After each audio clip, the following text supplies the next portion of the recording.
Good afternoon. I'm Karen Hillman, your team leader at Keller Williams Living.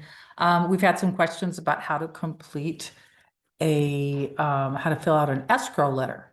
So today, I'm going to share my screen here. We're going to jump right into Dotloop, and we're going to go to templates, and I will find the escrow letter. So you always want to start out, you're going to find all of the documents that our agents use that need to be in your compliance folders. For you independent agents are going to be in the KW Living files. So you're going to look for KW Living along the left-hand side here. There it is. Click on that and then go up to the search engine and type in escrow. Now, when you start a loop in Dotloop and you say that it's a listing, all of those documents are going to autofill your loop for you, and the escrow letter will be in there. The same thing when you say that you're working with a buyer. When you identify that loop as a buyer loop, then all of the documents, including the escrow letter, are going to show up. So we're going to start with, you can see the updated dates on them. So you can see updated March 8th, 2022. I'm going to open that up.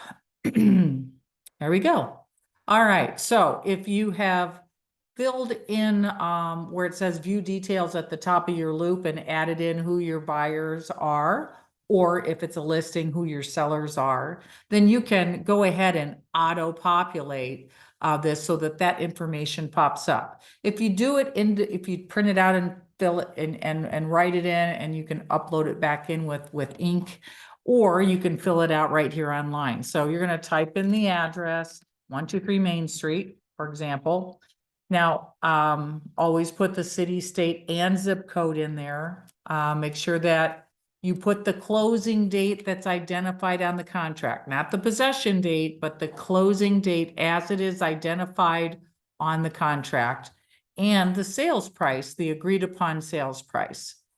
What is the name of the title company, and who is the title contact? Who's the person that you've been told to call? Or if you chose the title company, write in Ohio Real Title, if that's the case, and the contact over at Ohio Real Title that you want everybody to reach out to. So if you're not sure who the contact is, if you represent the buyer and the seller actually picked the title company, that does happen now and then ask them to provide the title company name, contact information. You're going to need a mailing address, a phone number, and an email address. So you don't have to put the mailing address in here, but you're going to put the contact name, the phone, and the email address. So now these boxes below there, do you represent the buyer or do you represent the seller?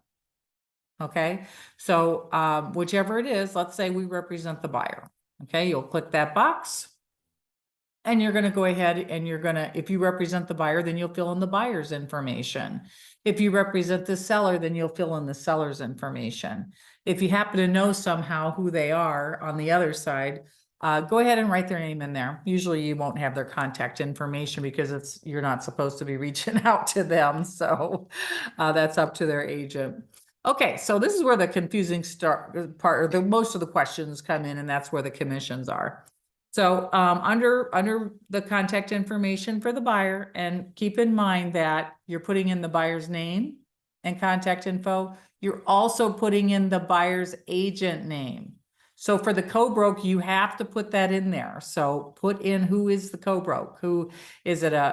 Is it somebody else from Keller Williams Living or another Keller Williams office? Whoever it is, you have to put that in there, because this document, this escrow letter, is going to be sent over to the title company, and they need to have that information. So, all right. The other thing, sometimes we use this if you're going to closing, and let's say that you were sick or you were in the hospital or you were on vacation, they decide to close sooner and somebody needs to step in to help you out.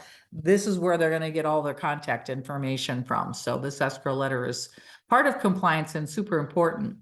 Okay, so back to commission. So are you the listing agent or are you the buyer's agent? So you are going to put in the name of the listing brokerage, no matter who it is. You're going to put the name of the buyer's brokerage in also. Okay, so what is the amount due to the listing brokerage? So if you are the seller, then you're going to know what you're paying the buyer's agent. But if you're the buyer, you're representing the buyer, you don't know what the listing agent is getting. So keep that in mind. So if you're the listing broker, you'll go ahead and put the information in there for both. But if you're the buyer's agent, you don't know what the listing agent charged the seller for commissions. All you're going to know is what you're getting paid, which can be identified on the MLS sheet. Now, part of the compliance that you submit is a copy, a full sheet of the MLS sheet. I always recommend that you print that and save it in your computer on the day that you show the house. Why do I recommend that? Because if for some reason the commission changed after you showed the house, you can verify that at the time you did the showing, it was listed with a 2.5% commission to the buyer's agent. I have seen that happen where the listing agent has changed that information like midstream or the last week or something like that. So be wise and always print and save that MLS full sheet so that you can see what the buyer's agent is supposed to be paid. Very important. Okay. So you're going to put in there, you're the buyer's agent. So you're going to put Keller Williams Living, the amount due to the buyer brokerage. If it's 2.5 and the house sold at 100,000, then and it's a 2.5% commission, then you're going to put $2,500 in there. Now this KWL additional commission, right? So it right now it's 200. So if you have a contract that says 200, then you're going to write 200 in there. If it's a contract that says 295, $295, because we just changed that. Remember, it's going to be effective October 1st of 2022. Then you're going to write $295. But this is telling the escrow agent, the title company, exactly who gets paid what and why. Okay. So if it's a referral, you got this as a referral from somebody and it's 25% of the commission goes to somebody else, you're going to figure out what that 25%, write the total in there as a numerical value, and then who is it paid to? The name and the brokerage. Okay. Very important. Now, the total amount to be paid out, again, you're only going to know this if you're the listing agent. If you're not the seller, you don't need to worry about this box, okay? Home warranty. The home warranty will or will not be provided, and by who? Usually it's America's Preferred Home Warranty at a cost of what does the contract say? Always go refer back to the contract. If the contract says $495, then you write $495 in there. And who's paying for it? Is the buyer paying for it? Or is the seller paying for it? Or maybe the real estate agent is paying for it. It's important to note that. How much earnest money was collected? And who's holding it?